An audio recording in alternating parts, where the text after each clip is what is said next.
Okay guys, let me just show you a quick example with these two modules. First of all, I have only two, but you can have 2, 3, 4, how many you want, and make a chat between all of them. So let me just power on both of them.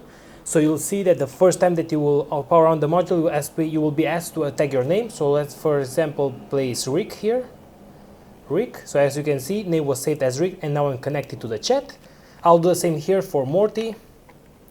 Morty, okay, name saved as Morty, and I'm connected. Put it aside here. So let's just send something, whatever you want. I will just text some characters here and press send, and as you can see, I will receive that on the other side. And now, if I type back, I will receive the answer. So you can chat between these, and you can have 3, 4, how many you want.